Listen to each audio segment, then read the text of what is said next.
Suddenly मेरे एक relative की डेथ हो गई। मैं उस औरत से कभी नहीं मिली थी। उस औरत की एक 4 साल की बेटी थी। उस छोटी बच्ची का नाम यूकी था। उसके डैडी उस बच्ची को अकेले नहीं संभाल सकते थे, तो यूकी के डैडी ने मेरे आंटी को रिक्वेस्ट की उस लड़की को संभालने के लिए। यूकी अकेले नहीं रह सकती थी, वो मेरी आंटी के साथ ही चिपकी रहती थी। तो ये बात मेरे आंटी के लिए प्रॉब्लम बन गई थी। मेरी आंटी यूकी को छोड़ के कहीं जा भी नहीं सकती थी। यूकी को कांस्टेंट अटेंशन चाहिए होती थी। इससे मेरी आंटी की बेटी भी यूकी से जेलस हो रही थी।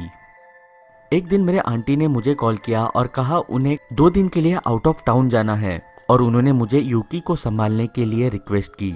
मैंने कहा it would be my pleasure. मैं अकेली रहती थी और मेरे लिए 2 दिन के लिए कंपनी हो जाएगी। कुछ दिनों बाद मेरी आंटी ने यूकी को मेरे घर पे छोड़ा। जाते वक्त मेरे आंटी ने यूकी से कहा, Yuki please be good, behave yourself. जब मेरी आंटी चली गई, मैंने यूकी से बात करने की कोशिश की और उसके साथ कुछ गेम्स खेलने की भी कोशिश की, लेकिन यूकी का बिहेवियर काफी स्ट्रेंज था। उसके पास एक छोटा सा टेडी बेयर था, वो उसे उसके पास ही रखती थी। यूकी ना स्माइल करती थी ना बात करती थी, वो बस एक कोने में बैठ के किसी भी चीज को स्टेयर करती थी। ये चीज मुझे काफी अनईजी कर रही थी। मैं कुछ ऐसा ढूंढ रही थी जिससे वो एंटरटेन हो। मैंने एक नया डिजिटल कैमरा खरीदा था। मैंने सोचा मेरा पुराना डिजिटल कैमरा मैं उसको खेलने के लिए दूं। जब यूकी ने डिजिटल कैमरा देखा, वो बहुत खुश हुई। मैंने उसे बताया ये कैमरा कैसे यूज किया जाता है और वो मेरे अपार्टमेंट में कैमरा लेके हर जगह की तस्वीर खींचने लगी। उसके चेहरे पे एक ब्राइट स्माइल थी। उस शाम मैंने रियलाइज किया यूकी से डील करना कितना डिफिकल्ट काम है। मैंने जब भी दूसरे रूम में जाने की कोशिश की, वो मेरा नाम लेके रोने और चिल्लाने लगती थी। मैं उसे अकेला नहीं छोड़ सकती थी, अदरवाइज वो बड़ा तमाशा कर देती थी। रात को सोते वक्त उसने जिद की वो स्पेयर बेडरूम में नहीं सोएगी, बल्कि वो मेरे बेडरूम में ही सोएगी। मैंने उसे बेड टाइम स्टोरी सुनाई और फाइनली वो सो गई। तभी मैंने उसके टेडी बेयर को नोटिस किया। उस टेडी बेयर का एक पाँव पूरी तरह जला हुआ और काला था। It made me wonder. बीच रात में ही मैं एक अजीब आवाज की वजह से उठी। जब मैंने पीछे मुड़ के मेरे बेड के साइड में देखा, यूकी कुछ अजीब बिहेव कर रही थी। उसकी बॉडी पूरी तरह शेक हो रही थी, जैसे कि उसे ठंड लग रही हो। उसके चेहरे के एक्सप्रेशन से वो घबराई हुई भी लग रही थी। मैंने उसे पकड़ा और पूछा, क्या हुआ यूकी? वो मेरी तरफ फिर से देख रही है, यूकी ने कहा। कौन देख रहा है? मैंने सरप्राइज होते हुए पूछा। वो काली औरत, यूकी ने रिप्लाई किया।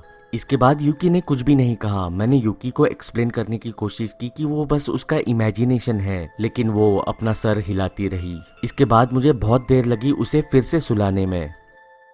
अगले दिन यूकी फिर से नॉर्मल हुई। उसे मेरे कैमरा के साथ खेलने को बहुत मजा आता था। जब यूकी के घर जाने का समय आया, मैंने यूकी से कहा वो उस कैमरा को रख सकती है। यूकी बहुत ज्यादा खुश हुई। उसने मुझे हग किया। उसने कुछ कहा तो नहीं, लेकिन मैं ये बता सकती हूँ कि वो बहुत ज्यादा खुश थी। मैंने उस छोटी बच्ची को मेरे आंटी के घर पे छोड़ा। मेरे आंटी ने यूकी का ध्यान रखने के लिए थैंक यू कहा। मैंने मेरे आंटी के घर पे किचन टेबल पे बैठे हुए चिट चैट करते हुए काफी समय बिताया। तब मेरे आंटी ने कहा, यूकी के मॉम के डेथ के बाद से यूकी ने आज तक एक भी शब्द नहीं कहा है। मैं अपनी क्यूरियोसिटी कंट्रोल नहीं कर पाई और मैंने पूछा, यूकी की मॉम की डेथ कैसे हुई? मेरे आंटी ने एक स्ट्रेंज लुक दिया। उन्होंने कहा, यूकी के मॉम की डेथ एक फायर एक्सीडेंट में हुई। आग कैसे लगी? मैंने पूछा। पहले तो मेरी आंटी ने हेजिटेट किया ये बात बताने के लिए, फिर ना चाहते हुए भी उन्होंने मुझे बताया कि ये काफी दुखद कहानी है। यूकी के मॉम ने सुसाइड की थी। उसने अपने आप के ऊपर रॉकेल डाला और खुद को जिंदा जला दिया।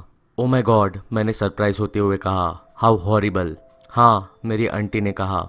उसकी फैमिली काफी शार्प थी। उन्होंने ये प्रिटेंड किया कि वो एक एक्सीडेंट था और उस चीज से मूव ऑन हुए। उन्होंने एक छोटा सा फ्यूनरल भी मनाया, जहाँ पे बस क्लोज रिलेटिव्स को ही बुलाया गया था। यूकी को भी वहाँ नहीं लाया गया था। यूकी को अभी तक ये पता नहीं है कि उसकी मॉम की डेथ हो चुकी है। उसे बस ऐसा लगता है कि उसकी मॉम एक लंबे वेकेशन पे गई हुई है। किसी में भी हिम्मत नहीं थी कि यूकी को बताया उसकी मॉम की डेथ हुई है। बेचारी यूकी, मैंने मरमर किया। मेरे आंटी ने अपना सर नोट करते हुए भी कहा, बेचारी यूकी। उसके कुछ दिनों बाद यूकी की डेथ हो गई। मेरी आंटी यूकी का स्टबन बिहेवियर चेंज करने की कोशिश कर रही थी। उस रात मेरे आंटी ने यूकी को उसके बेडरूम में सोने के लिए फोर्स किया। यूकी बेडरूम डोर के सामने चिल्लाती रही, रोती रही, लेकिन मेरी आंटी ने दरवाजा नहीं खोला और वो अपने रूम में सोने के लिए गई।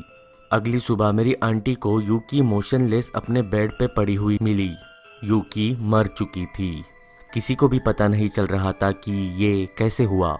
उसके पूरे बॉडी पे खरोच भी नहीं थी। डॉक्टर को भी पता नहीं चल रहा था, वो काफ़ी हेल्दी थी। उसकी डेथ उस रात एक मिस्टीरियस वे में हुई थी। यूकी के डेथ के लिए कोई भी एक्सप्लेनेशन नहीं था।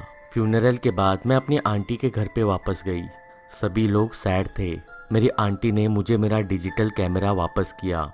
मैंने भी यूकी को याद रखने के लिए वो कैमरा वापस लिया। मैं अपने घर पे आई। मेमोरी कार्ड उन सारी रैंडम पिक्चर्स से फुल थी जो यूकी ने ली थी।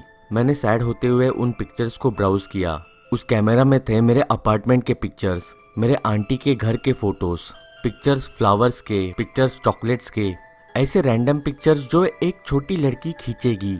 उसके बाद मैं लास्ट पिक्चर पे आई। वो फोटो देख के मैं जैसे सुन्न रह गई।